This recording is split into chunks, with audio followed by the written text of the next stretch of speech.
ଗତକାଲି ସେମାନଙ୍କୁ ନିଲମ୍ବିତ କରିଛି ଦଳୀୟ ଶୃଙ୍ଖଳା ଭଙ୍ଗ କରିଥିବା ଅଭିଯୋଗରେ।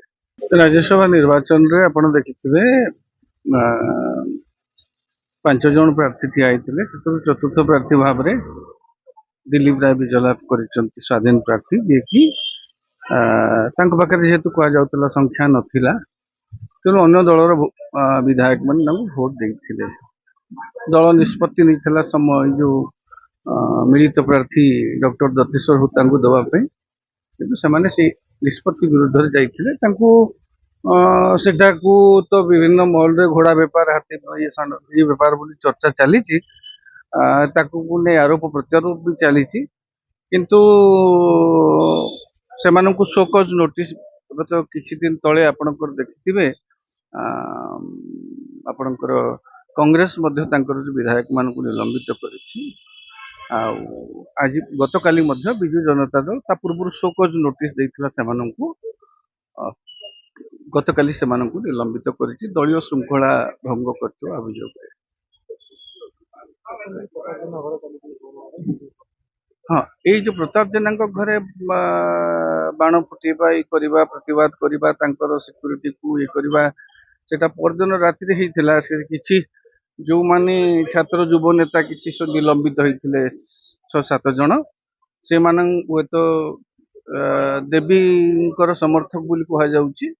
ବାଙ୍କି ବିଧାୟକ ଦେବୀ ଟୁବୁ ତ୍ରିପାଠୀ ଅଛନ୍ତି, ତାଙ୍କର ସମର୍ଥକ ବୋଲି ଗଣମାଧ୍ୟମରେ ଯାହା ଚର୍ଚ୍ଚା ହଉଛି, ଅଭିଯୋଗ ବି ହଉଛି ବିଜୁ ଜନତା ଦଳ ପକ୍ଷରୁ। ସେମାନେ ଆସିକି ପରଦିନ କିଛି ଅପ୍ରୀତିକର ପରିସ୍ଥିତି ସୃଷ୍ଟି କରିଥିଲେ ସେଇ ଯୋଉ ନିଲମ୍ବନ ପରେ। ତାପରେ ସେମାନଙ୍କ ବିରୁଦ୍ଧରେ ମଧ୍ୟ କାର୍ଯ୍ୟାନୁଷ୍ଠାନ ପାଇଁ ବିଜୁ ଜନତା ଦଳ ତରଫରୁ ଦାବି କରାଯାଇଥିଲା। ଗତକାଲି 2 ଜଣ କିଏ ଗିରଫ ହୋଇଛନ୍ତି। ତାରି ଗୋଟେ ପ୍ରତିଫଳନ ପରବର୍ତ୍ତୀ ପର୍ଯ୍ୟାୟରେ ବିଧାୟକ ମାନଙ୍କୁ ମଧ୍ୟ ଗତକାଲି ବିଜୁ ଜନତା ଦଳ ନିଲମ୍ବିତ କରିଛି। ନିଲମ୍ବନ କଲା ପରେ ବର୍ତ୍ତମାନ ସେମାନେ ନିଶ୍ଚିତ ଭାବରେ ଏବେ ଯେହେତୁ ଦଳରୁ ଅଲଗା ହେଇକିରି ହେଲେ, ସେମାନେ ସ୍ୱତନ୍ତ୍ର ସ୍ଥାନ ସେମାନେ ଅଲଗା ହେଇକିରି ବସିବେ ଦଳରୁ। ବିଧାନସଭାରେ ସେମାନଙ୍କର ସ୍ଥାନ ବିଜୁ ଜନତା ଦଳଠୁ ଦୂରେଇକି ବସିବେ। କଂଗ୍ରେସର ବିଧାୟକ ମାନେ ସେମାନେ ମଧ୍ୟ ଭିନ୍ନ ସ୍ଥାନରେ ବସିବେ, ଆସନ ଭିନ୍ନ ହବ ସେମାନଙ୍କଠୁ। ଏଇଟା ଗୋଟେ ଦଳୀୟ ଶୃଙ୍ଖଳା କଥା।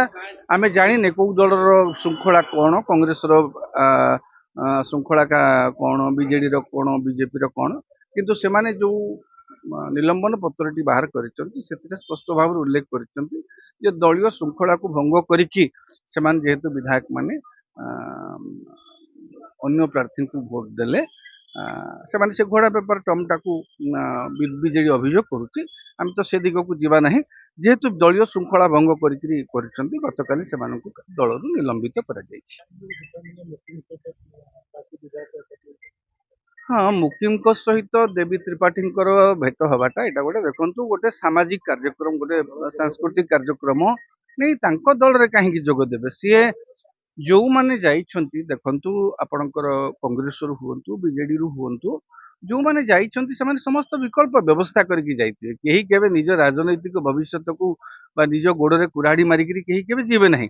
ସେମାନେ ନିଶ୍ଚିତ ଭାବରେ ଯେତେବେଳେ ସମର୍ଥନ ଦେଇଛନ୍ତି, ସେପଟୁ ଅନୁରୂପ ସମର୍ଥନର ପ୍ରତିଶ୍ରୁତି ପାଇଥିବେ। ଆଉ ଅନ୍ୟ ଭିନ୍ନ ପ୍ରତିଶ୍ରୁତି ପାଇଛନ୍ତି କି, ଭିନ୍ନ ସାହାଯ୍ୟ, ଭିନ୍ନ ପାରିତୋଷିକ ପାଇଛନ୍ତି କି ନାହିଁ ସେଟା ମୁଁ କହିବି ନାହିଁ, କିନ୍ତୁ ସେପଟରୁ ଯେହେତୁ ଗୋଟେ ରିସ୍କ ନେଇକି ସେମାନେ ଯାଇଛନ୍ତି ଦଳର ନିଷ୍ପତ୍ତି ବିରୁଦ୍ଧରେ, ସେମାନେ ନିଶ୍ଚିତ ଭାବରେ ସେ ହୁଏତ ବାଙ୍କିରୁ ହୁଅନ୍ତୁ, ଦେବୀ ତ୍ରିପାଠୀ ହୁଅନ୍ତୁ, ସୌଭିକ ବିଶ୍ୱାଳ ହୁଅନ୍ତୁ, ସୁଭାଷିନ ଜେନା ହୁଅନ୍ତୁ, ଚକ୍ରମଣି କଅଁର ହୁଅନ୍ତୁ, ନବ ମଲ୍ଲିକ ହୁଅନ୍ତୁ, ଯୋଉମାନେ ଯାଇଛନ୍ତି, କଂଗ୍ରେସରୁ ରମେଶ ଜେନା ହୁଅନ୍ତୁ, ଆପଣଙ୍କର ସେଇ ଯୋଉ ଗମାଙ୍ଗ ହୁଅନ୍ତୁ, ଦାଶରଥୀ ଗମାଙ୍ଗ ହୁଅନ୍ତୁ, ଏଇ ସବୁ ଯୋଉମାନେ ଯାଇଛନ୍ତି, ସୋଫିଆ ଫିରଦୋଷ ହୁଅନ୍ତୁ, ସେମାନେ ନିହାତି ଭାବରେ ପ୍ରତିପକ୍ଷ ଦଳରୁ ରାଜନୈତିକ ସୁରକ୍ଷା ପ୍ରତିଶ୍ରୁତି ପାଇକିରି ମୁଁ ଭାବୁଛି ଯାଇଥିବେ। ନହେଲେ କେହି କେବେ ନିଜର ରାଜନୈତିକ ଭବିଷ୍ୟତକୁ ଜଳାଞ୍ଜଳି ଦେଇକିରି ଏମିତି କେବେ ପଦକ୍ଷେପ ନେବେ ନାହିଁ। ସେମାନେ ନିଶ୍ଚିତ ଭାବେ ନିର୍ଭର ପ୍ରତିଶ୍ରୁତି ପାଇଥିବେ, ଯୋଉଥିପାଇଁ ସେମାନେ ଗତକାଲି ଯୋଉ ଦେଖାଗଲା ଯୋଉ ଆପଣଙ୍କର ଇଦ୍ ମୁବାରକ କାର୍ଯ୍ୟକ୍ରମରେ, ଏଇଟା ଗୋଟେ ସାମାଜିକ କାର୍ଯ୍ୟକ୍ରମ। ଆମେ ତାକୁ ନେଇକିରି କହିପାରିବାନି ଯେ ଦେବୀ ତ୍ରିପାଠୀ ମୁକିମଙ୍କ ସହିତ ମିଶିବେ ବୋଲିକିରି, ସେଟା ଆମେ କହିପାରିବାନି। ଏଇଟା ଗୋଟେ ସାମାଜିକ କାର୍ଯ୍ୟକ୍ରମ ଆଜ୍ଞା, ସେ ଦଳମତ ନିର୍ବିଶେଷରେ ସମସ୍ତେ ଯୋଗ ଦିଅନ୍ତି। ସେ ଇଦରେ ହଉ, ଦଶହରାରେ ହଉ, ଆମେ ସମସ୍ତେ ପ୍ରତ୍ୟେକ ଦଳର ଲୋକ ଏକାଠି ହୁଅନ୍ତି। ଆପଣ ଦେଖନ୍ତୁ ଏବେ ଆପଣଙ୍କର କେନ୍ଦ୍ରାପଡାର ଆଳିରେ ସେ ମାନ୍ୟବର ବିଧାୟକ ପୂର୍ବତନ ବିଧାୟକଙ୍କର କାର୍ଯ୍ୟକ୍ରମ ହେଇଥିଲା ସବୁ ଦଳର ଲୋକ ସେଇଠି ଉପସ୍ଥିତ ଥିଲେ ତେଣୁ ଆମେ କହିପାରିବାନି ଯେ ଏକାଠି ହେଲେ ବୋଲି ସେମାନେ ଦଳରେ ମିଶିବେ ହୁଏତ ତାଙ୍କର ସମ୍ପର୍କ ଯେହେତୁ ରାଜନୀତି କଟକ ରାଜନୀତି ସହିତ ଦେବୀ ତ୍ରିପାଠୀ ସମ୍ପୃକ୍ତ କଟକରେ ଆପଣ ସେ ବାଙ୍କିର ପ୍ରତି ବିଧାୟକ ହେଲେ ମଧ୍ୟ କଟକ ରାଜନୀତି ସହିତ ତାଙ୍କର ସମ୍ପର୍କ ଭଲ ଅଛି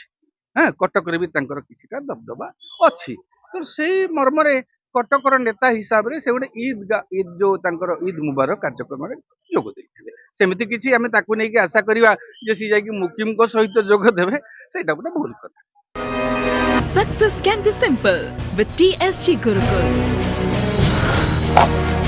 Endless career. Right move for bright future. Aao chale, school chale. TSG Gurukul. Phone 94387 82020.